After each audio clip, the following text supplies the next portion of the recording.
columna y baluarte de la verdad, edificando con sana doctrina a la Iglesia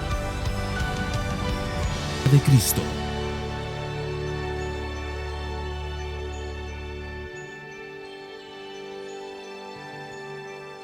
Y hoy empezamos un capítulo nuevo, ya estamos recta final. Y llegamos a un capítulo que algunas de las Biblias tienen por título La fe y sus héroes. La fe y sus héroes. Así que vamos a ir a Hebreos, el capítulo 11, y vamos a exponer 3 versículos en el día de hoy, los 3 primeros. Hebreos capítulo 11, versículos 1 al 3, dice así la palabra del Señor. Ahora bien, la fe es la certeza de lo que se espera, la convicción de lo que no se ve, porque por ella recibieron aprobación los antiguos. Por la fe entendemos que el universo fue preparado por la palabra de Dios, de modo que lo que se ve no fue hecho de cosas visibles. Padre, hoy vamos a hablar de un tema importante para los creyentes, y es la fe, Señor. La fe que, como veremos en versículos siguientes, sin ella es imposible agradarte. Y por eso, Señor, a lo largo de las próximas enseñanzas en este capítulo 11, te pido que trabajes en nuestro corazón en esa dirección, que podamos entender más sobre la fe, que podamos entender la importancia de la fe, que podamos ver la relación de la fe con esos hombres que mencionará este capítulo, y que podamos ver, Señor, cómo la fe es tan necesaria para nuestra vida diaria.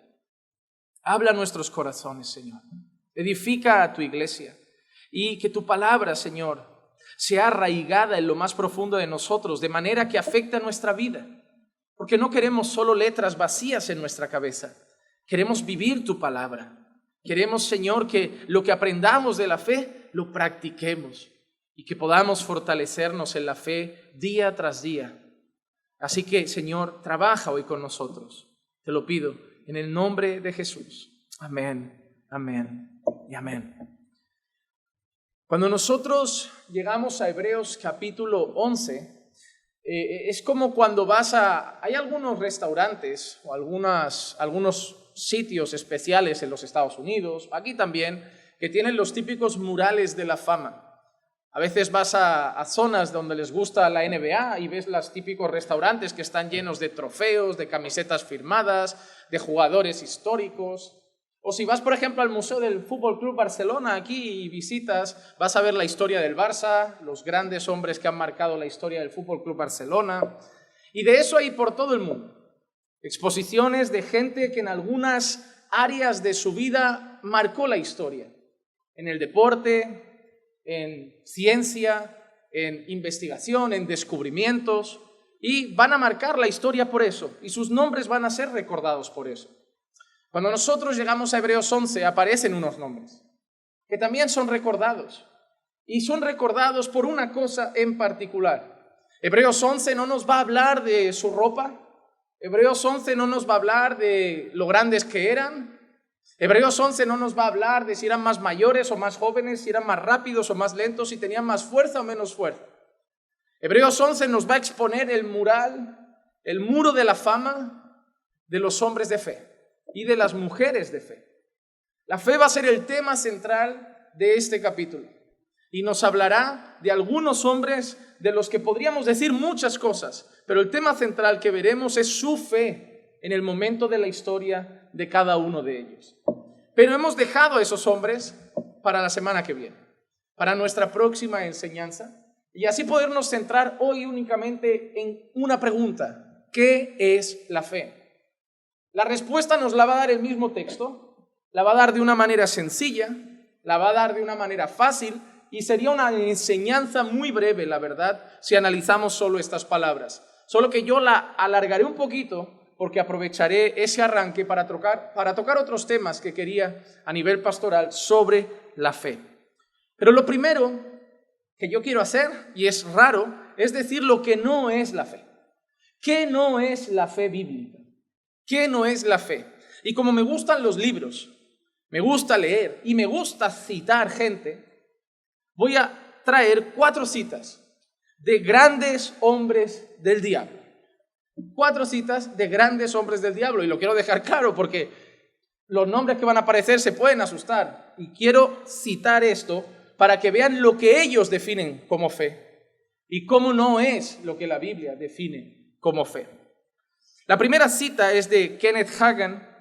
Kenneth Hagin dice: créalo en su corazón, dilo con tu boca. Ese es el principio de la fe. Puedes tener lo que dices. Mira cómo él entiende la fe. Créelo, dilo. Ese es el principio de la fe. Puedes tener lo que dices. Esa frase que viene del padre del movimiento de fe, un hereje como la copa de un pino, ha sido llevada a muchas iglesias de manera camuflada con el famoso decláralo, con el famoso decrétalo, con el famoso yo profetizo, yo declaro, yo decreto. Pero si tú lees libros que no son de religión o cristianismo y sí de metafísica, vas a ver que la nueva era y todo su pensamiento New Age habla de esas cosas, de que todo lo que crees y tú proclamas lo acabas trayendo a realidad. Que si tú dices, lo voy a lograr, lo voy a lograr, lo voy a lograr, lo voy a lograr, lo voy a lograr, lo lograrás. Que si tú dices, me dan el trabajo, me dan el trabajo, me dan el trabajo, me dan el trabajo, lo lograrás. Pero eso no es la fe bíblica. Eso no es cristianismo. Voy a traer otra frase. De él traigo 2. Este también es muy famoso. Se llama Kenneth Copeland. En tiempos de pandemia hablaba con el COVID y todo. No le salió bien, pero lo hablaba con él. Mira qué frases dice. Lo digo con todo respeto para que no te moleste demasiado, pero lo digo de todos modos. Cuando leo en la Biblia donde Jesús dice yo soy, simplemente sonrío y digo sí, yo también soy. Ese hombre es pastor. Ese hombre es pastor. Cuando lee a Jesús diciendo yo soy, una expresión que nosotros leemos con total respeto porque nos recuerda al Dios que habla con Moisés. Él dice yo soy también. Porque en el pensamiento de este hombre, él es un pequeño Dios. Y no solo él, porque Cash Luna, por ejemplo, tiene un mensaje en el que dice que si el hijo de Pedro es Pedro Jr., los hijos de Jehová somos Jehová Jr. Esos hombres pastorean iglesias o sinagogas de Satanás. Porque Kenneth Copeland cree esto. No tienes un Dios en ti. Eres uno. No basta con que la Biblia diga que el Espíritu Santo mora en nosotros. Mira la expresión, no tienes un Dios en ti. Eres uno. Por eso ellos creen que pueden crear cosas con sus palabras. Por eso ellos creen que pueden cambiar realidades con sus palabras. Porque el único que puede hacer eso es Dios. Y ellos creen que la fe significa tener la misma capacidad de Dios para que lo que yo creo y proclamo suceda así como hace Dios. Y por último, quiero citar a un hombre que tuve la dicha de estar en su iglesia cuando él no estaba, aunque vinieron los de seguridad a sacarnos con los hermanos que estaban en Houston. Y es Joel Osteen, escritor de bestsellers, de grandes conferencias a lo largo del mundo, una iglesia de decenas de miles de personas cada semana. Dice, aquí está la clave. Tienes que enviar tus palabras en la dirección que quieres que vaya tu vida. No se puede hablar de derrota y esperar victoria. Tienes que enviar tus palabras en la dirección que quieres que vaya tu vida. No puedes decir estoy mal y esperar que te vaya bien. Tienes que decir estoy bien. ¿Cómo estás, hermano? En victoria. No, pero tu hijo ha muerto. Da igual, pero estoy en victoria. Oh, tú estás destrozado. Yo no traigo derrota a mi vida con mis palabras. ¿O no ves gente, creyentes, que te dicen, no digas eso, no declares eso para tu vida? Tú dices, no, es que estoy mal. No, pero no declares eso para tu vida. Tienes que declarar victoria, tienes que declarar sanidad, tienes que declarar que los resultados van a dar negativo y sí dan positivo. Pero tú decláralo, luego ya enfrentaremos si da negativo, lo que dé. Eso no es fe, hermanos. Eso no es fe. Esa no es la fe que tenía Noé. Esa no es la fe que tenía Enoc. Esa no es la fe que tuvo Abel. Esa no es la fe que tuvo Abraham. Ninguna de esas personas crearon realidades con sus palabras, ni siquiera pensaban que podían hacerlo. Y no es la fe que debemos pensar que la Biblia nos enseña, porque no es la fe que narran las Escrituras. Esa es la falsa fe que ha contaminado el mundo del cristianismo, creando otra cosa que no es cristianismo. Eso queda bonito, queda intelectual, queda poderoso, espiritual, místico, pero no es bíblico.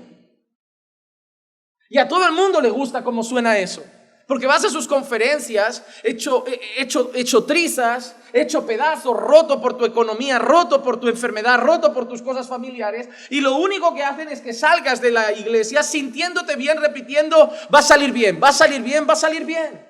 Te ponen un parche emocional un rato, pero la realidad es que no significa que va a salir bien, porque las cosas salen como Dios quiere. Y nosotros debemos entender como Job una cosa muy sencilla: ¿aceptaremos el bien de Dios y no el mal? Hermanos, eso no es fe, eso es nueva era, eso es metafísica, eso es todo menos cristianismo. Esos son hombres que empoderan hombres. Esos son supuestos pastores que no son pastores, haciendo que los hombres se crean que tienen poder, que sus palabras tienen poder, que ellos pueden cambiar cosas. Que si tú declaras que tu marido va a ser salvo, va a ser salvo. Que si tú declaras que tu hijo va a ser salvo, va a ser salvo. Que si tú declaras que la enfermedad se va a ir. Pero no es así. Nosotros pedimos, nosotros clamamos, nosotros rogamos. Y si Dios quiere, pasa. Y fe no es que pase lo que yo quiero. Fe es la creencia de que Dios puede todo. Es la certeza, es la convicción de que lo que yo no veo, Dios puede hacerlo. Pero no significa que yo lo provoco. No es que la fe mueve la mano de Dios. ¿Cuántas veces he escuchado esa falsa frase? La fe mueve la mano de Dios. ¿Y qué pasa si un hombre mueve la mano de Dios para un lado y otro con la misma fe para el otro? ¿Para dónde irá?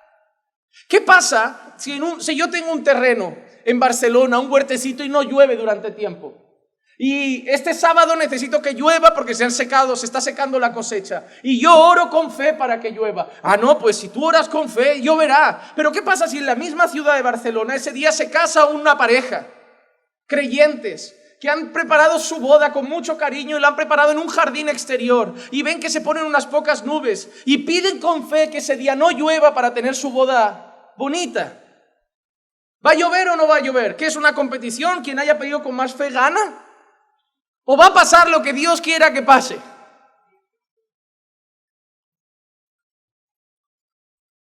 ¿Qué pasa? Porque no todos pedimos lo mismo. Porque no todos queremos las mismas cosas.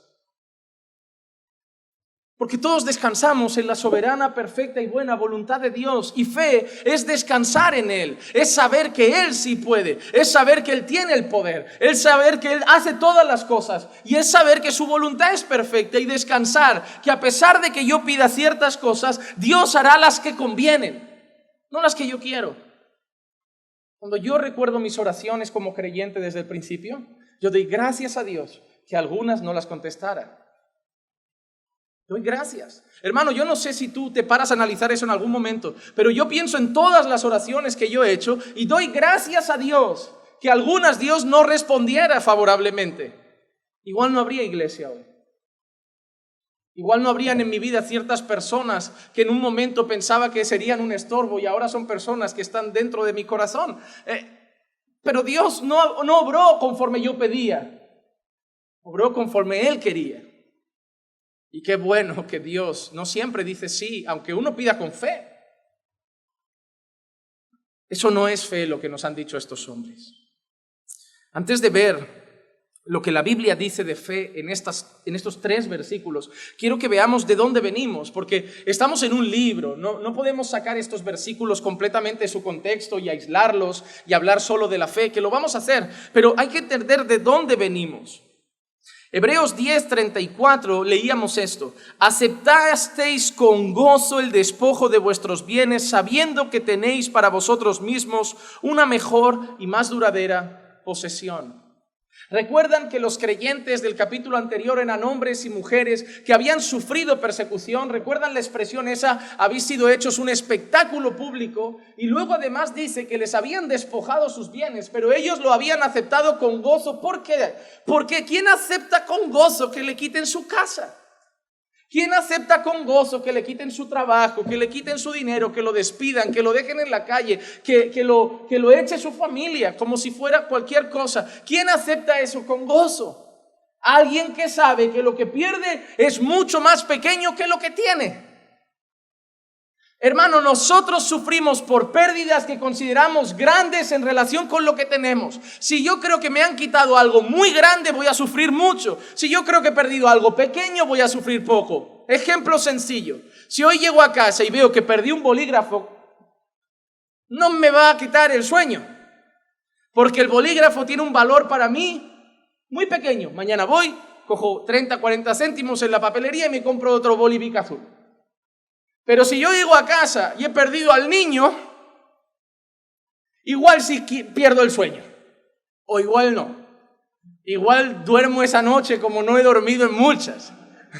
Pero lo normal es que pierdan el sueño, porque el niño tiene mucho valor. Si esos creyentes perdieron sus posesiones, pero no sufrieron desesperadamente, es porque lo que tenían en la actualidad era mucho más grande que lo que habían perdido. ¿Recuerdan a Pablo diciendo: lo que para mí era currículum, lo que para mí era algo de mérito, algo grande, el que yo fuera fariseo, la tribu de la que vengo, la circuncisión, todo lo que yo he sido, mis estudios? Ahora Pablo dice: para mí es estiércol, basura, caca, en relación a lo que tengo.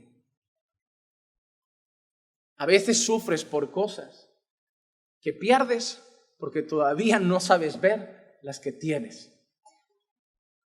Y eso no lo quiero que lo traduzcas a algo material, en plan una frase humanista de: he perdido un amigo, pero no importa porque he ganado 2 mejores. No vayamos por ese lado, que no es la intención. Pero es que tenemos a Cristo. Es que tenemos gracia. Señor, quítame el aguijón. No, tienes gracia, Pablo.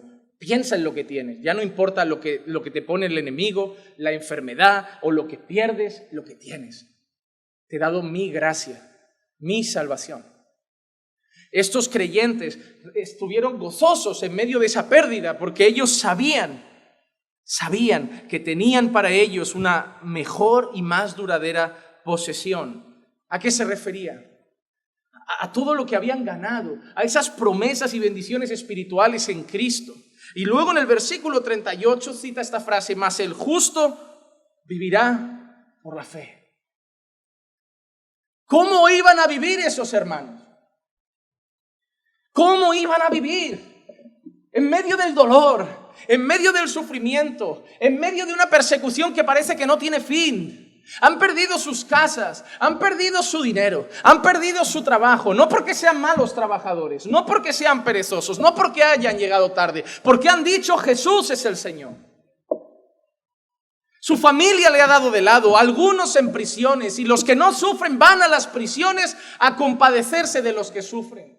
Y parece que eso no acaba, parece que la cosa se complica, parece que la cosa va peor. ¿Cómo enfrentan eso? ¿Cómo pueden enfrentar eso? ¿Cómo pueden enfrentar días que en vez de parecer ir a la luz, están yendo cada día más oscuros? ¿Cómo pueden enfrentar esos problemas que en vez de parecer solucionarse, cada vez se intensifican más? ¿Cómo pueden vivir de tal modo que cualquier día la muerte llama a sus puertas? ¿Cómo viven? Por fe. No hay otra. Creyendo que todo tiene un propósito. Creyendo que les espera algo mejor, creyendo que para nosotros el vivir es Cristo y el morir es ganancia, creyendo que Dios es soberano, creyendo que Dios lo controla todo, creyendo que vale la pena sufrir por el evangelio, creyendo que si mueren ese día van a la gloria. La única manera de que esos hermanos pudieran enfrentar todo lo que enfrentaban era vivir por fe. Y ese es el tema que empezamos a tratar aquí hoy. Que todas las cosas difíciles de nuestra vida solo se pueden vivir por fe. Y algunas personas corren en busca de personas que les arreglen las cosas. Hermano, hay gente que no aplica la fe a su vida. Hay gente que dice que cree en un Dios todopoderoso, pero cuando llega el problema llama a 800,000 puertas a que de un día para otro intenten solucionárselo. Hermano, debemos aprender a vivir por fe. Debemos aprender a vivir por fe, a enfrentar los problemas por fe, a enfrentar la enfermedad por fe, a enfrentar la persecución por fe. Y no significa que va a acabar, sino que esperamos algo mucho mejor. Porque ese era el tema. El tema es que esas personas sabían que para ellos había algo allí al fondo mucho mejor. Que me matan, lo que tengo allí por fe es mucho más grande. Y la cuestión es, y ahora viene la definición, la fe es la certeza de lo que se espera y la convicción de lo que no se ve. Hemos dicho que ellos aceptaron que les quitaran sus cosas porque sabían que para ellos tenían una mejor cosa que les esperaba. Y es ahora donde entra la definición. ¿Qué era la fe para ellos? La certeza de lo que estaban esperando, la gloria con Dios y la convicción de lo que no veían, la gloria con Dios. ¿Qué era la fe para nuestros hermanos? El saber, aunque no vieran, pero tener la plena convicción de que lo que Dios había prometido para el final del camino estaba ahí, aunque ahora no lo vieran. No parece que Dios tiene todo bajo control, pero yo creo en lo que no veo. Hay veces que en la vida parece que Dios no tiene todo bajo control, pero hay que creer. Hay que creer. Es fácil decirle a la gente en medio de esta guerra que no llama a nuestra puerta, que solo ofrecemos alguna ayuda humanitaria, que Dios es soberano y está en el trono. Pero cuando llega el cáncer a tu marido, es donde tienes que ver a Dios en el trono. Cuando llega a tu hijo con una enfermedad grave, es donde tienes que ver a Dios en el trono. Es cuando llega fin de mes y te echó el jefe la semana anterior, es cuando debes ver a Dios en el trono. Es fácil ver a Dios en el trono cuando la guerra no está en casa. Los creyentes somos top, especialistas en dar teoría a los otros. Especialistas en hablar de soberanía de Dios. Alguien tiene un problema y tú corres y le dices: tranquilo, la voluntad de Dios es buena, agradable y perfecta. Y tú vas al oncólogo que le han hecho una prueba a tu madre y te dicen: su madre tiene un cáncer terminal en fase no sé qué, le quedan 3 meses. Pero recuerde, la voluntad de Dios es buena, agradable y perfecta. Es ahí, hermanos, donde hay que creer lo que decimos a los demás. La vida de fe no es la vida teórica del cristiano, es la vida práctica. Cuando hablamos de fe podemos definirla como hace Hebreos, pero la fe es algo que se vive. De ahí nace el nombre de nuestra iglesia. Nosotros caminamos por fe. ¿Quién iba a decir?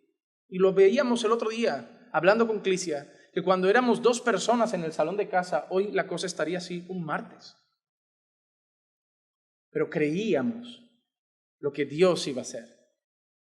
No en nuestras fuerzas, no en nuestra capacidad, no en nuestro poder, no en nuestra elocuencia, no en nuestro gran llamado. Creíamos en el Dios que añade cada día a los que han de ser salvos, que bendice la fidelidad de su iglesia. Y así con muchas cosas de la vida. La fe es algo que debemos poner en práctica, como hicieron estos hermanos. Porque los héroes que vamos a ver de los versículos 4 en adelante son hombres fallos. Veremos hombres débiles.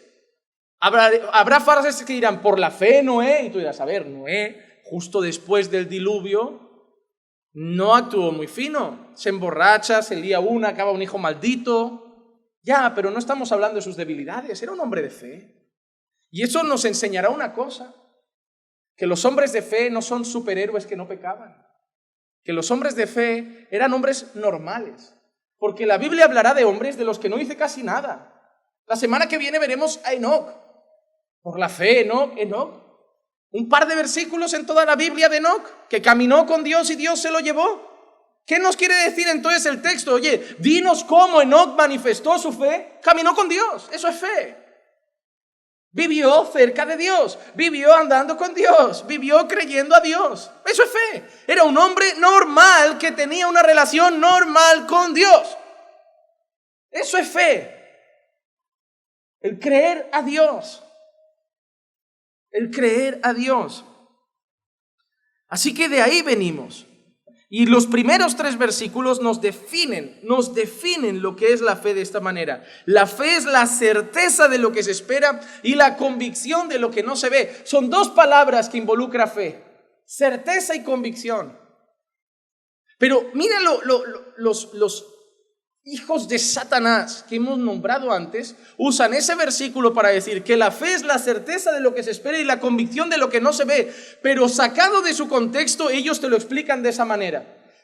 Yo visualizo el trabajo, yo visualizo la puerta abierta, yo visualizo el negocio, yo visualizo la casa, y la fe es la certeza de lo que yo espero y la convicción de lo que no veo. Pero lo traen a cosas pasajeras y materiales, vanas y egoístas. Y alimentan el corazón del hombre materialista, no creyente, haciéndole pensar que tener fe es visualizar algo que tú quieres y creer, aunque no lo veas, que está ahí. Yo ya tengo casa por la fe. Vives en una habitación alquilado, pero yo ya visualizo y yo ya veo.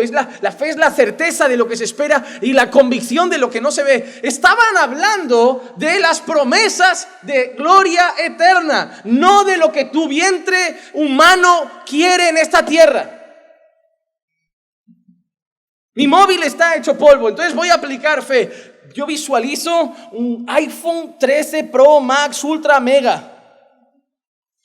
No lo veo. Yo veo la caja. Yo me veo a mí desempaquetando la caja y me veo a mí palpando ese iPhone, tocando ese iPhone con sus cámaras, su zoom, y voy a acabar como el del anuncio que decía un palo, porque no importa lo que yo visualice si el monedero solo da para el palo. Es que no se trata de visualizar. Imagínate que voy a MediaMarkt y le digo al hombre, dame el último iPhone del mercado, pero son 1400. No, yo lo he visualizado. Yo te he visto ir a la caja, he visto que el de la caja dice, usted es el cliente 1 millón, se lo damos. Caballero, no va así. Eso no es fe, hermano. Esa gente creía en las promesas de Dios, creía en la soberanía de Dios, creía en los propósitos de Dios. No era aplicar la certeza de lo que se espera y la convicción de lo que no se ve a las cosas que a mí me apetecen. Eran a las cosas que Dios había prometido. La fe está en Dios, no en mí. La fe es la certeza de lo que se espera en Dios y la convicción de lo que no vemos de Dios. Porque Dios ha hecho promesas que vemos o no vemos. No vemos, pero las creemos. ¿Vemos a Jesús volviendo? No, pero creemos que va a volver. ¿Vemos a Dios en el trono? No, pero creemos que está ahí.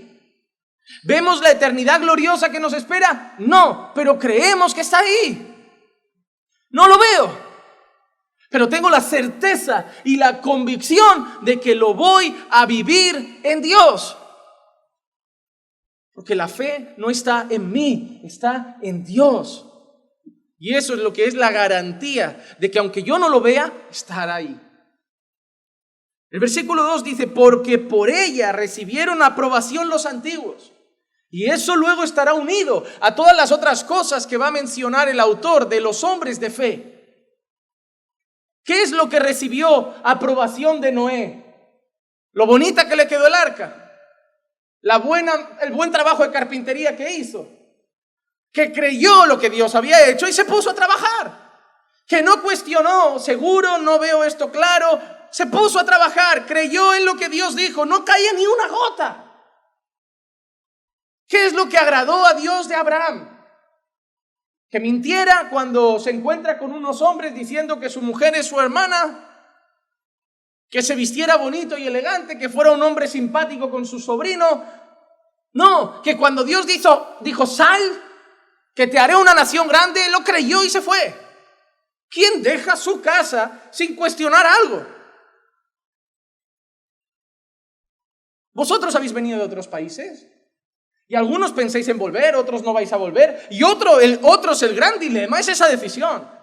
¿Vuelvo, no vuelvo? ¿Vuelvo, no vuelvo? ¿Os cuesta tomar esa decisión muchas veces, sí o no? Difícil, yo lo entiendo.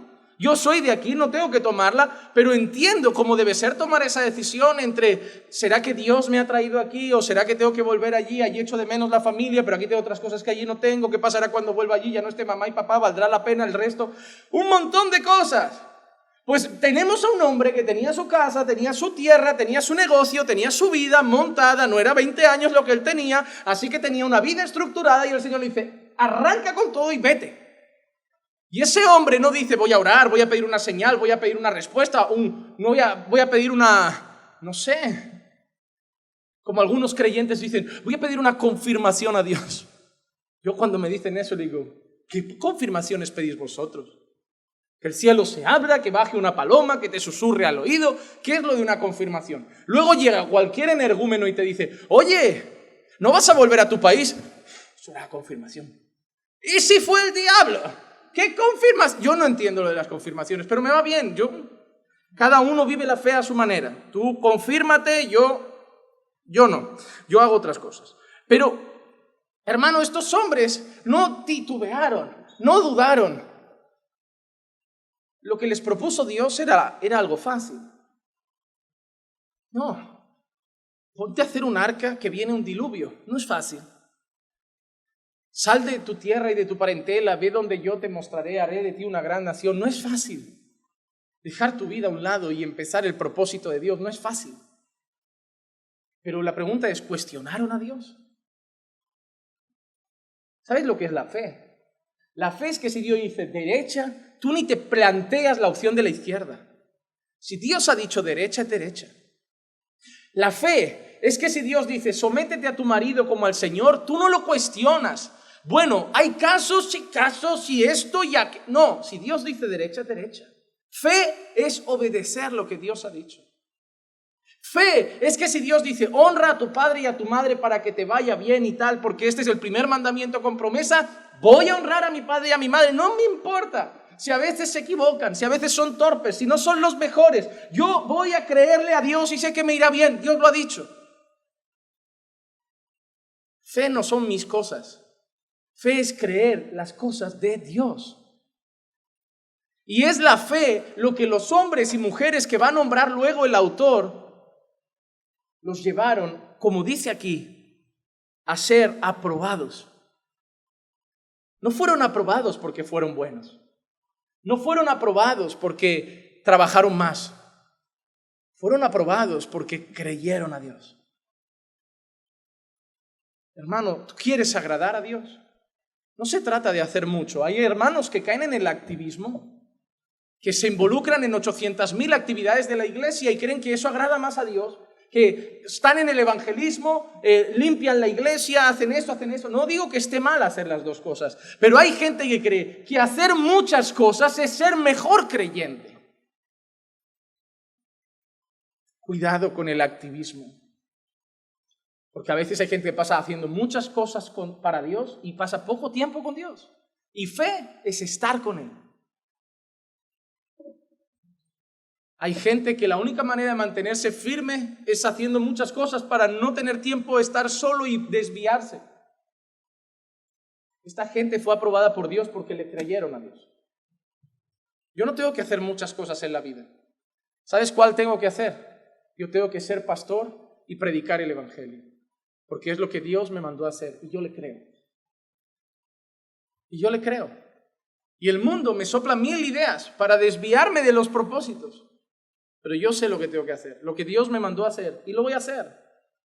Con 20, con 30, con 40, con 50 y hasta donde Dios me permita. No voy a intentar perderme en 1000 actividades. Dios me mandó una y esa la voy a hacer porque yo le creo a Dios. Y los antiguos fueron aprobados por creerle a Dios. Hermano, ¿le crees a Dios? Eso es muy importante. Tu vida lo refleja. Tu vida lo refleja. Por ejemplo, cuando tú dejas de lado la comunión con los hermanos, el servir a Dios, el buscar a Dios, porque tienes que trabajar, no le crees a Dios. ¿Cómo no, pastor? Sí, pero Dios ya... No, porque Dios ha dicho, buscad primero el reino de Dios y su justicia, y las otras cosas serán añadidas. Pero tú no le crees. Tú sabes la teoría, pero como te dije, la fe es práctica. La fe no es lo que dices, la fe es lo que haces. Así que cuando tú, en el fondo, pones un poco de duda y buscas una justificación como, bueno, yo de momento haré esto y Dios proveerá, no le has creído. No le has creído.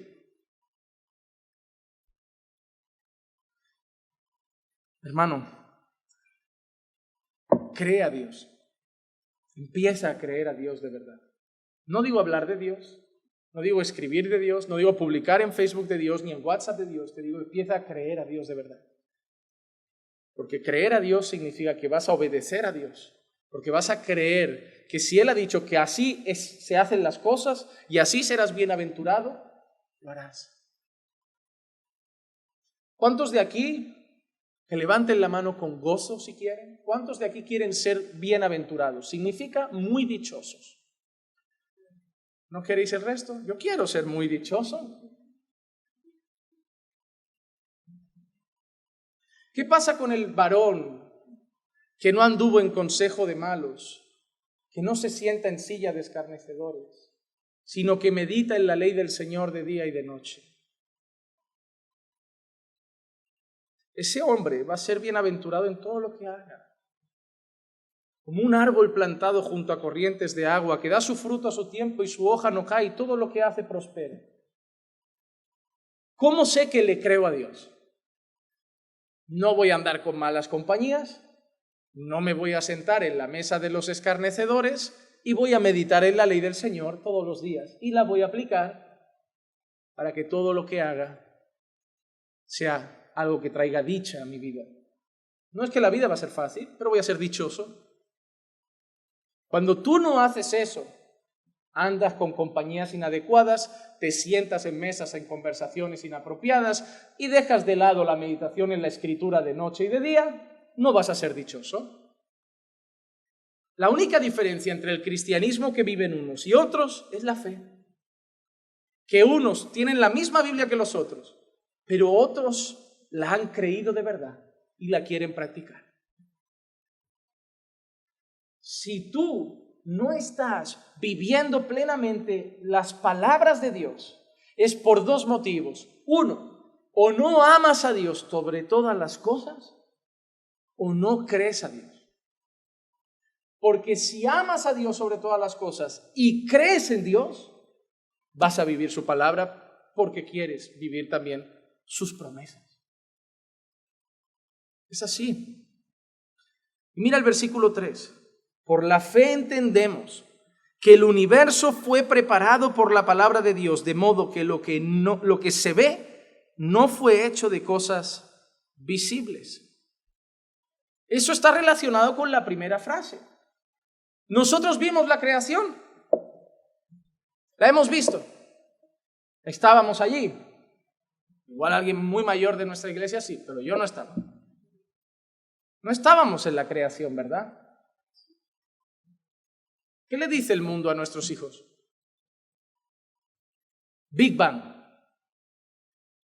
Big Bang, una explosión, estalló una bombona de butano universal y todo perfectamente acabó en su sitio, girando de la manera perfecta y adecuada para no colisionar, girando de la manera perfecta y adecuada para el movimiento perfecto y adecuado de todos los planetas y constelaciones, todo en una distancia perfecta y adecuada para que no se inundara el planeta Tierra, porque si se acerca a la Luna un poquito más, esto acaba fatal.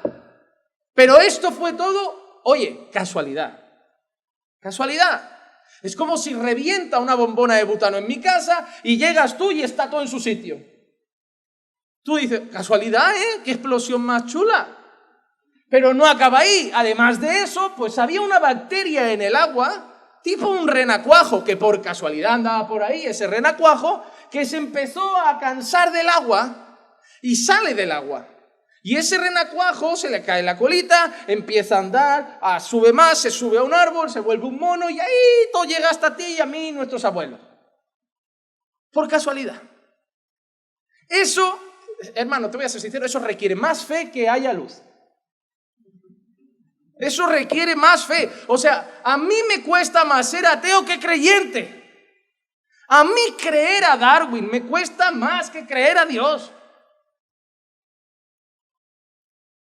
Tú y yo no estábamos en la creación y el mundo nos dice 1000 cosas sobre la creación y sobre la evolución. Pero ¿sabes qué creo yo? Que ex nihilo, de la nada, Dios dijo, haya luz, y hubo luz. Y que Dios dijo que haya mares, que haya montañas, que crezcan los árboles, que crezcan las plantas. Pone unos pájaros por ahí, unas cigüeñas por allá, las gallinas por aquí porque no vuelan. Y pon tigres, y pon leones, y pon leopardos, y que todo el mundo se pregunte qué ha pasado con los dinosaurios y se peleen por ello. Y pon ballenas, y pon tiburones, y pon pececitos pequeños, caballitos de mar, estrellas de mar, hasta medusas, para que cuando vayan a la playa mal vestidos les piquen. Y que se peleen también por averiguar qué pez se comió a Jonás, que va a ser lo primero que vamos a intentar ver en la serie de Jonás. ¿Qué pez se comió a Jonás? Una persona me preguntó, ¿en la serie de Jonás vas a hablar del pez? ¿Qué tipo de pez era? Y yo cuando vi esa pregunta no sabía qué hacer. Nosotros no estábamos ahí. ¿No lo vimos? No lo vimos. Pero tenemos la certeza y la convicción de que fue así. ¿Por qué tenemos la certeza y la convicción? Porque le creemos a Dios. Y si Dios lo ha dicho, así es. Yo cuestiono a veces a mis padres. Cuando era pequeñito no me dejaban, pero ahora que tengo uso de razón, soy mayor de edad y un hombre hecho y derecho, con respeto, a veces les cuestiono y digo, creo que no estás hilando fino. Yo puedo cuestionar a veces a mi esposa porque podemos diferir en alguna decisión. Yo puedo cuestionar a algún hermano porque no compartimos un mismo pensamiento. Porque cualquiera de nosotros, en su debilidad y pequeñez, se puede equivocar. Pero ay de mí si cuestiono a Dios. Por eso, yo le puedo preguntar al arquitecto que me hace una reforma en casa, oye, ¿esto por qué? O le puedo preguntar al médico que me manda una receta, un medicamento, un tratamiento, oye, ¿esto por qué? Pero ay de mí, si aunque no entienda nada, le pregunto a Dios, ¿esto por qué? No hay nada más soberbio y arrogante que lo que Dios creó, preguntarle al Creador por qué hace las cosas como las hace. Pero si su palabra dice que su voluntad, que yo no entiendo siempre, que yo también me cuestiono cosas, ¿cómo no me voy a cuestionar por qué pone un bebé en el vientre de una persona y no le dejan hacer después de ilusionar ese corazón? ¿O por qué gente que los va a maltratar, golpear, pegar, violar, tienen hijos y personas que los van a amar y cuidar no? Yo me hago preguntas, pero me las hago yo, no se las hago a él. Porque yo acepto que soy limitado, yo acepto que hay cosas que no entiendo, pero creo, porque lo dice su palabra, que su voluntad es buena, agradable y perfecta, aunque yo no la comprenda. Los pastores deben aprender a responder muchas veces, no lo sé, porque no está de más, porque es normal y porque no sabemos todos. En este mundo lleno de soberbia y arrogancia, donde hay gente que me dice, estoy cuestionando la fe porque me hago muchas preguntas, no sé respondértela. Ah, ¿no ves? Voy a ver quizá otra religión. Bueno, búscate. La religión que tenga todas las respuestas no tiene a Dios como sumo en ella. Porque todo lo que se puede responder plenamente es pequeño. ¿Tú sabes por qué no tenemos todas las respuestas? Porque el Dios que adoramos es infinitamente más grande que nosotros. Y no lo comprendemos. Tú le vas a preguntar a alguien que es budista y tiene todas las respuestas en su manual. Esto funciona así, te portaste bien, mañana eres marqués, te portaste mal, mañana cucaracha. Esto va así. Los mormones tienen su manual, los musulmanes tienen su manual, los cristianos tenemos un manual y muchas preguntas. ¿Por qué esto así? ¿Por qué esto así? Pero no le cuestionamos. Porque hoy vemos como por espejo. Pero mañana, cuando estemos en gloria, veremos cara a cara. Y en gloria tendremos una mente glorificada, que comprenderá las cosas que una mente caída como la nuestra no puede llegar a comprender. Fe es creer incluso lo que no veo, pero que Dios ha dicho. Y tener la convicción de que si Dios lo ha dicho, así es. Aunque este mundo me quiera invadir con 1000 dudas y pensamientos para yo negar mi fe en Dios es mucho más grande que mis dudas personales. Mira estos versículos sobre la creación. El Salmo 33:6 dice: por la palabra del Señor fueron hechos los cielos y todo su ejército por el aliento de su boca. ¿Lo crees? Salmo 33:9, porque Él habló y fue hecho, Él mandó y todo se confirmó. ¿Lo crees? Génesis 1:3, entonces Dios dijo: sea la luz, y hubo luz. ¿Lo crees? No estábamos. Los científicos creen que son más listos y nos quieren confundir, pero yo creo a Dios. Yo creo a Dios. Y yo quiero seguir los últimos minutos hablándote de algunas cosas sobre la fe. La primera cosa que hemos visto aquí es que la fe a veces se trata de lo que no veo. De lo que no veo. Mira lo que dice Primera de Pedro 1, 8 y 9. Los siguientes puntos los diré rápido, porque quiero que te lleves estas notas a casa solamente ya. Primera de Pedro 1, 8 y 9 dice: a quien sin haberle visto, le amáis, y a quien ahora no veis, pero creéis en él. Y os regocijáis grandemente con gozo inefable y lleno de gloria, obteniendo como resultado de vuestra fe la salvación de vuestras almas. ¿Has visto a Jesús? Pero le amas. ¿No te parece lo más extraño del mundo? Yo no sé amar a quien... Por ejemplo, yo sé que tengo que amar a todo el mundo, a todas las personas. Pero yo no amo a toda la gente de África en un sentido, ¿cómo lo digo? Lo amo en un sentido espiritual, porque debo amar sus almas, oro por la salvación de las personas, pero si me cruzo con un africano, ese amor puro no me nace. Tengo que conocer a la persona. Con el único que no me pasa eso es con Jesús. No lo he visto. No he comido en su mesa como los 12. No he caminado con él, con sus discípulos. No he estado a sus pies con Marta y María. No he estado en el monte escuchando su sermón. Pero lo amo y creo en él. Y esa es la base de mi salvación, mi fe en Cristo.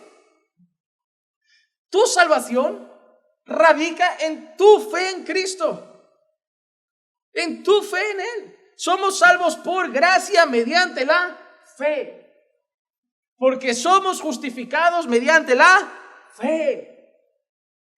Toda nuestra vida es por la fe. Por eso el justo vivirá por la fe. Somos salvos porque hemos creído el Evangelio. Somos salvos porque hemos creído un mensaje que, es que eres un pecador y si sigues así te vas al infierno. ¿Dónde está el infierno? ¿Saben por qué mucha gente no cree en el infierno? Por un simple motivo. No lo ve. No lo ve. Si haces eso vas a la prisión. ¡Opa! Que la prisión está ahí. Pero si haces eso si sigues así negando a Dios te vas al infierno. ¿Qué infierno, chico? Llevan 1000 años picando para abajo y no aparece. Pero yo creo que está. Y de la misma manera, oye, si te arrepientes de tus pecados, crees el mensaje del Evangelio, pones tu fe en Cristo, serás salvo y vivirás gloria eterna. ¿Qué gloria? Si de ahí no vino nadie. Se habla de una luz al final del túnel, pero de eso no lo ha visto nadie. ¿Por qué tú y yo estamos aquí? ¿Crees en la gloria eterna? ¿Crees en el infierno eterno? Pero no lo hemos visto. Nuestra salvación radica en nuestra fe. Y ojo, que nuestra condenación, la nuestra no, la de los condenados, radica en su incredulidad. Incredulidad. El pecado mayor contra Dios es la incredulidad, es no creerle, porque el no creerle lleva todo lo demás. Lleva todo lo demás. La cuestión es, ¿por qué tú y yo hemos creído? Porque la fe no viene de casa. No se transmite por el ADN. no se compra. Efesios 2:8, porque por gracia habéis sido salvados por medio de la fe. Pero mira qué dice ahora, esto no es vuestro, sino un don de Dios. La diferencia es que tú y yo hemos creído porque a ti y a mí Dios nos ha dado fe. A ti Dios te ha dado fe, no tu papá, no tu mamá. Es que a mí me hablaban de Jesús desde pequeño y hacías lo que te daba la gana con tu vida. Es que a mí me hablaban de Dios en mi casa desde pequeño. Yo soy cristiano de cuna, a mí mis padres eran pastores. Tú hacías lo que te daba la real gana. En tu mente existía un Dios del que te hablaban, pero tu corazón no creía en Él y por eso vivía conforme a sus pasiones, como todos los seres humanos que nacemos muertos en delitos y pecados. Lo que ha diferenciado la existencia tuya no es tu concepto intelectual sobre Dios, sino que ahora realmente has creído. Has creído. Y si has creído, es porque Dios te ha dado la fe. Pero Dios tiene un medio preferido para dar fe. El medio preferido de Dios para que la fe llegue al corazón del hombre es la palabra. Romanos 10:17, así que la fe viene del oír y el oír por la palabra de Cristo. Como dice Reina Valera, si no me equivoco, y el oír la palabra de Dios. Dios da la fe, pero en su soberanía ha determinado dar la fe al oír su palabra. Por eso invitamos gente los domingos a la iglesia. Por eso invitamos gente los martes a la iglesia. Por eso invitamos gente los jueves a la iglesia, para que se encuentren con la palabra de Dios. Y si Dios quiere, les dé fe. Que se encuentren con la palabra de Dios no es garantía que crean la palabra de Dios, pero es el medio por el cual en su soberanía Dios hará que muchos crean. Es como la salvación es por gracia, pero Dios ha elegido un medio predilecto, la predicación del evangelio, que es poder de Dios para salvar a todo aquel que cree. Hermano, no dejes de traer gente a las reuniones de tu iglesia. No dejes de traer a tus hijos, aunque no quieran a Dios. No seas como esos padres que para mí son necios, que me dicen, pero no quieren venir, no les puedo obligar. Mientras vivan en tu techo, les vas a traer. ¿Te crees mayorcito para ya no acompañarme a la iglesia? Eres mayorcito para vivir en tu propia casa. Pero pastor, ¿de qué vale que vengan así? Sus oídos están tapados y su corazón es de piedra, pero yo conozco uno que lo rompe. Y en casa no va a pasar. Si se quedan ese día en casa viendo Netflix, no les va a pasar. Pero a veces puede ser el día más rebelde que entren por esa puerta y el que acaben más rotos en la presencia del Señor. Porque no depende de cómo tú los traes, depende de lo que Dios quiere hacer ese día con ellos. No los maltrates ni los tires del pelo, es simplemente un gesto de autoridad. Te pago la comida, te pago la ropa, te pago el agua, la luz, el gas.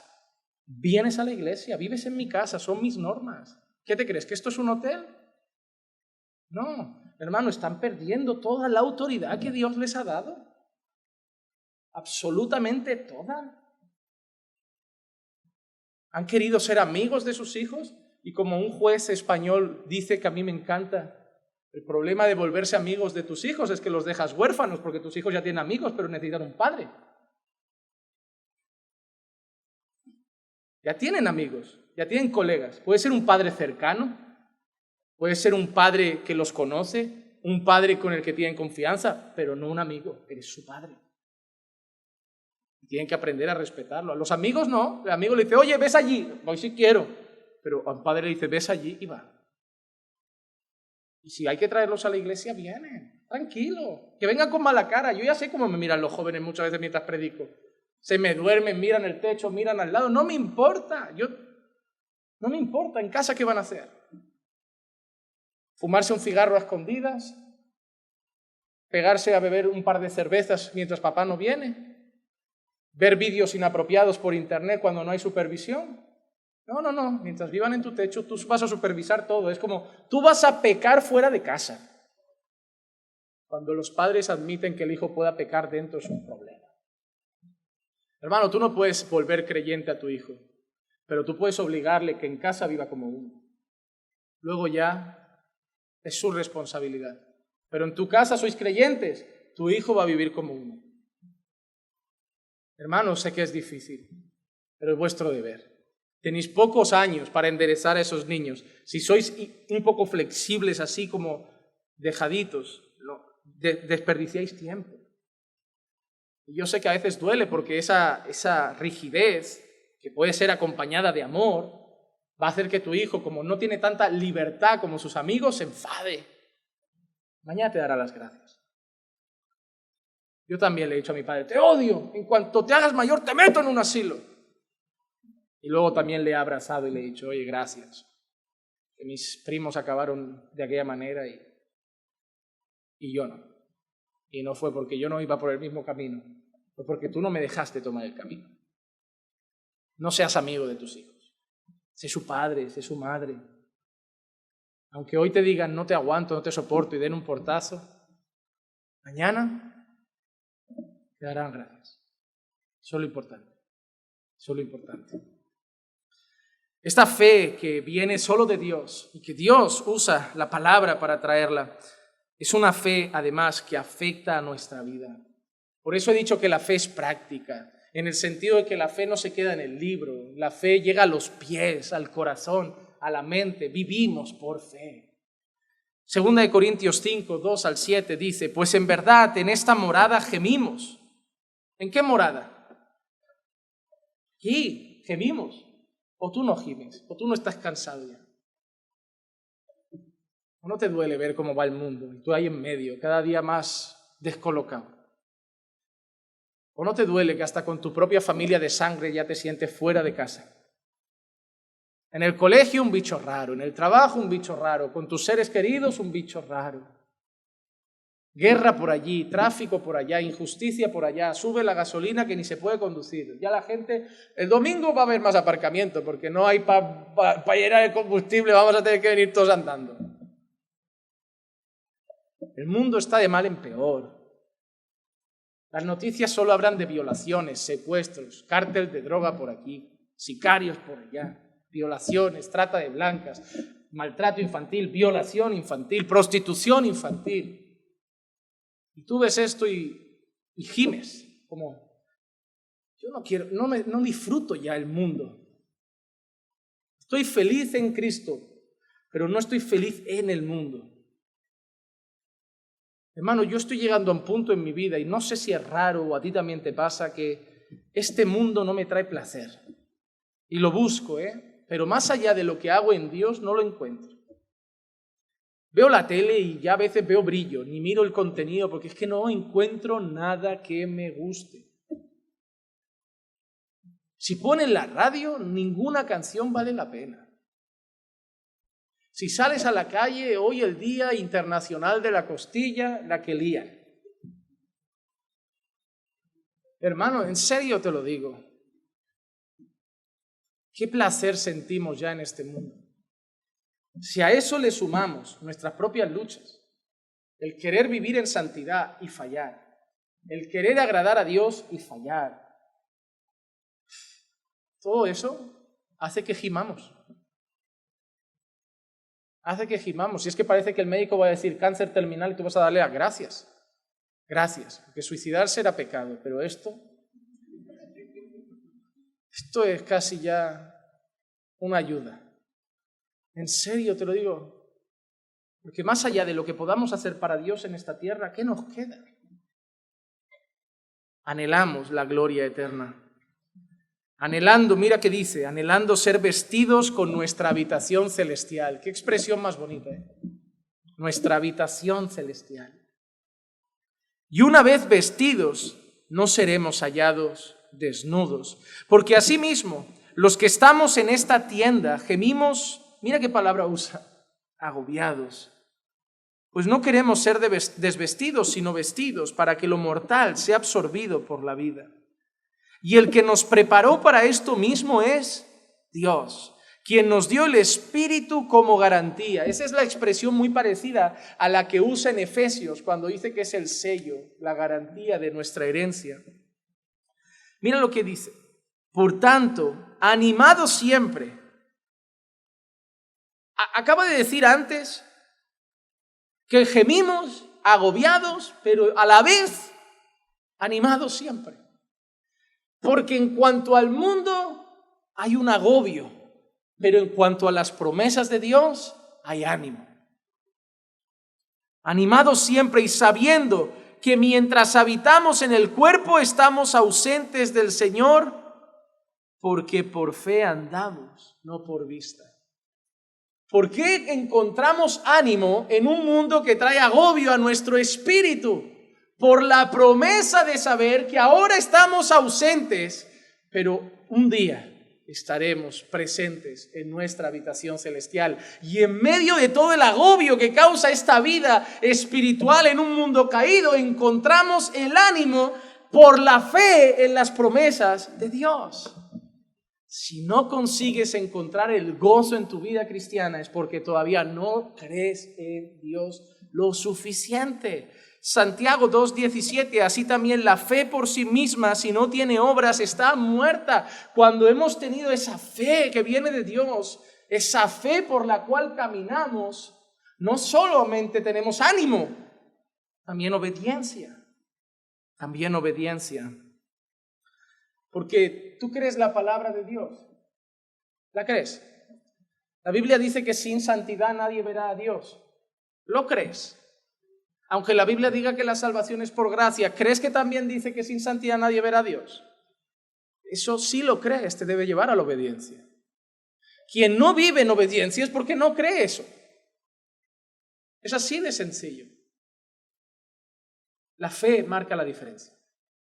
Hermano, no te digo que la fe marca la diferencia en las cosas que vas a conquistar, en el trabajo que vas a tener, en la casa grande que vas a comprar. Ahí más bien te digo, trabaja, esfuérzate, administra bien, no gastes lo que no tienes, no pidas prestado, no te endeudes, guarda un depósito para ahorro siempre y al tiempo señalado, si Dios quiere, tendrás tu casita. Claro, que si viviendo con lo justo te vas a ver a la familia, al país, el año y te gastas 4.000 y lo pagas a plazos. Llevas el Samsung S22 Ultra a plazos. Llevas esto a plazos, a ti no te falta fe, a ti te falta un poco de clases de economía. Luego llega el hermano que se ha pasado toda la vida con el Motorola que se le caía al suelo y rompía la rachola, pero se compró un piso y la gente, hermano, la prosperidad. No, hijo mío, tú te has gastado en 20 años lo que yo no me gastaba. Y he metido en una huchita eso y me dio para una entrada que tú ahora no tienes. Pero yo no he tenido tus móviles. Cuando la gente decía vamos a comer, yo decía no. Cuando la gente se iba de vacaciones, yo decía no. Y después de 20 años sin hacer eso, el banco dijo, ¿tiene para la entrada? Aquí lo tiene. Yo no ganaba más que tú, yo administraba diferente.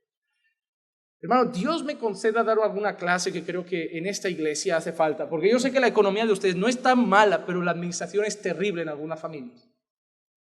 Terrible. Y un día intentaré separar un miércoles o un viernes para quien le interese y dar 4 consejos que si los aplican por fe,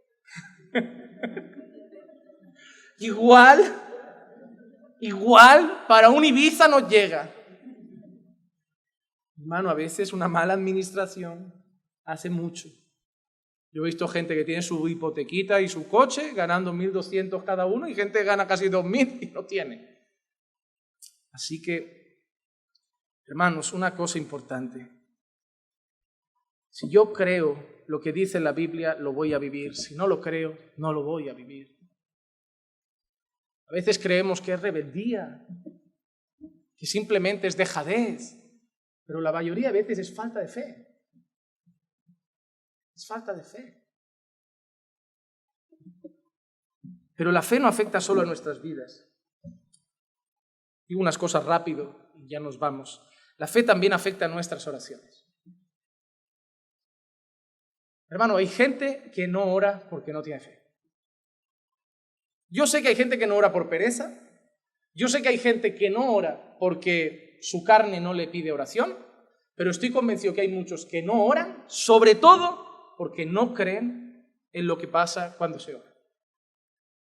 Santiago 1:6 dice, pero que pida con fe sin dudar, porque el que duda es semejante a la ola del mar impulsada por el viento y echada de una parte a otra.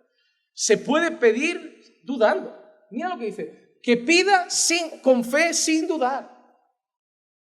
Si a eso le das la vuelta, es que hay personas que piden y no creen. ¿Sabes por qué los viernes donde venimos a buscar a Dios hay gente que está orando y hay gente que está así como...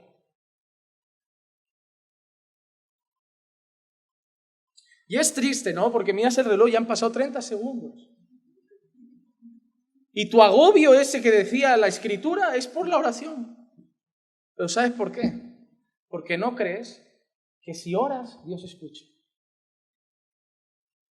Porque si creyeras que cuando pides por tus hijos, Dios está atendiendo tu oración, no dejarías de pedir por ellos. Si creyeras que Dios es poderoso para salvarlos respondiendo a tus oraciones por misericordia, no dejarías de pedir por ellos. Pero has dejado de creer que Dios lo puede hacer. Y no me vengas con lo de, si Dios es soberano, ¿para qué oramos? Oramos porque Él ha dicho que oremos, sin cesar. Si Dios es soberano, ¿para qué evangelizamos? Evangelizamos porque Dios ha dicho, id y predicad. Él es Dios, he dicho que no se le pregunta. La fe es hacerlo. Y yo sé que hay gente que no ora porque no cree que Dios pueda hacerlo. Tenemos el mayor proyecto que hayamos tenido como iglesia en camino. A los ojos de los hombres, esa cifra, cuando se lo he comentado a alguna persona que no es de fe, dice, ¿pero de dónde vais a sacar todo eso? Si yo escucho a esa gente, yo digo, ¿sabes qué? Es verdad. Voy a hacer lo que la mayoría me están diciendo. ¿Por qué no hacemos 2 cultos y así nos quedamos? Porque yo no quiero 2 iglesias y ya lo viví en la pandemia.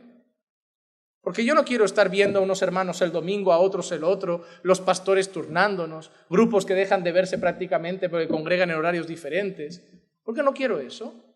Porque yo creo que Dios puede hacer lo que hemos pedido. Porque no lo hemos pedido para nosotros. No lo hemos pedido para nuestro bolsillo. No lo hemos pedido para nuestra casa, ni nuestro coche, ni nuestra ropa Armani, ni nuestros relojes de lujo. Lo hemos pedido para que crezca su obra. Y si tú no quieres pedir, no pidas. Pero yo voy a seguir pidiendo. Y creo que Dios puede hacer algo. No sé si lo hará, pero la fe no es visualizar el templo.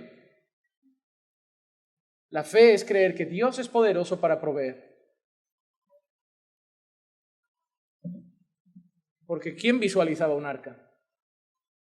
Pero ¿quién proveyó las cosas? Me parece que el arca era igual o más descabellada. Pero si Dios la quiso, hubo arca. Si Dios lo quiere, va a haber.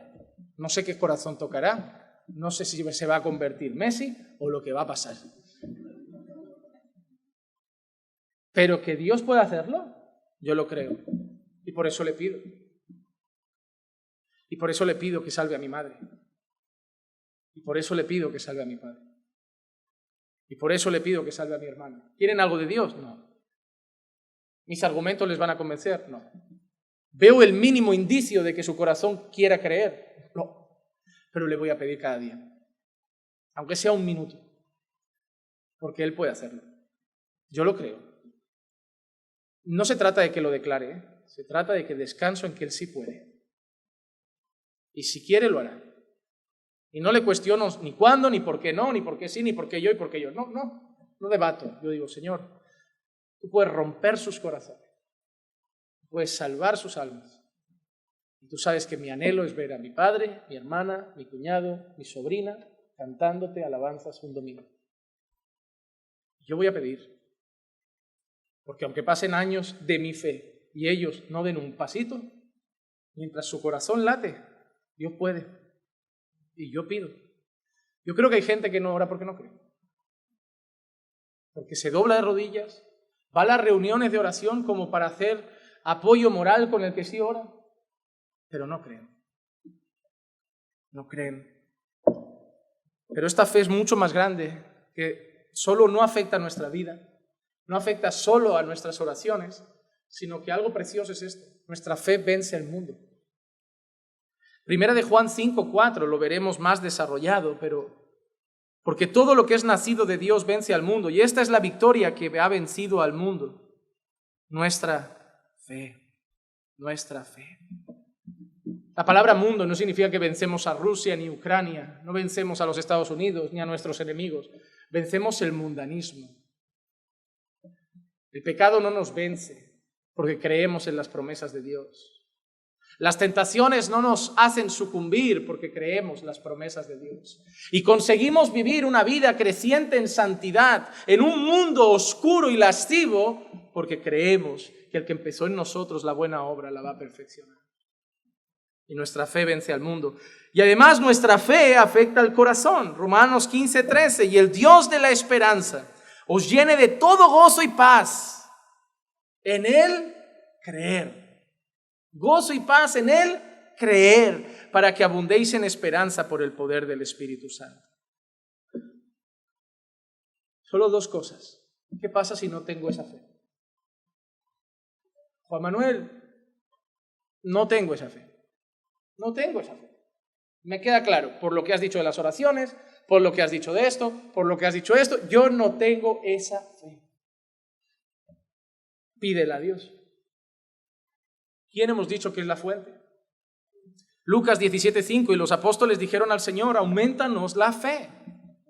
Puede ser que tengas fe salvadora, eres salvo, pero la fe es algo que, como vemos aquí, necesita crecer. Puede ser que has creído el Evangelio, pero te está costando creer algunas promesas de Dios, algunas cosas de Dios, y necesitas que Dios te dé más fe para algunas cosas. Ellos no es que no tuvieran fe, pero que necesitaban más fe, como aquel hombre que en el Marcos 9:24 dice, al instante el padre del muchacho gritó y dijo, creo, ayúdame en mi incredulidad. Es el versículo más raro que hay casi. Creo, pero ayúdame porque no creo. Sí creía, pero necesitaba más, porque lo que pasaba era grave, era complicado, era una situación muy difícil, y él creía que Dios podía, creía que Jesús podía, pero necesitaba creer más, necesitaba más firmeza en la fe. Miren, yo me considero un hombre de fe. Quizá no la más fuerte, pero tengo fe. Y si mañana me llevan a algún sitio donde hay guerra o donde hay persecución por el cristianismo, probablemente pasaré algún momento tenso que tendré que decir, Señor, voy a salir de esa plaza, me puede costar la cabeza, dame más fe. Dame más fe, porque yo tengo fe en ti, pero necesito más fe para enfrentar esto. Hay momentos en la vida. Llega una enfermedad grave, tú eres un hombre de fe, pero en ese momento de decir, Señor, cree, ayúdame a creer más, tener más fe, dame más firmeza en la fe. Dame más firmeza en la fe, pero recuerda una cosa, el por qué puedes creer. Eso es lo más importante. ¿Por qué puedes creer? Nosotros creemos por el carácter de Dios. Números 23:19. Dios no es hombre para que mienta, ni hijo de hombre para que se arrepienta. ¿Lo ha dicho Él y no lo hará? ¿Ha hablado y no lo cumplirá? Hermano, nosotros podemos creer porque no nos lo ha prometido el pastor Juan Manuel, no nos lo ha prometido mi padre, nos lo ha prometido Dios, y las promesas de Dios se cumplen porque Dios no es hombre para mentir, ni hijo de hombre para arrepentirse. Porque antes que hubiera día, Él era. Y nada te puede sacar de sus manos. Operando Dios, nadie puede impedir. Como veremos, si Dios quiso a Jonás en Nínive, Jonás termina en Nínive. Si lo hubiera mandado yo a Jonás, Jonás ya estaba en otro lado. Pero lo mandó Dios. Y cuando Dios dice algo, se cumple. Por eso creemos que nos pase lo que pase en esta vida, nos espera una gloria eterna maravillosa. No porque la vemos, sino porque tengo la certeza y la convicción de ello por el que lo ha prometido, el Dios que no miente cuando habla. Vamos a orar. Padre, gracias por tu palabra. Gracias por la fe que nos has dado, la cual te pido que nos aumentes. Ayúdanos a creer más en ti y en tus promesas. Ayúdanos a creer más en tus benditas palabras, Señor, perfectas, puras y santas. Ayuda, Señor, a los hermanos que tienen ahora la fe más débil y fortaléceles la fe. Que el día de hoy salgan con el deseo de rogarte más, de pedirte más, de creerte más, porque tú eres fiel para cumplir tus palabras.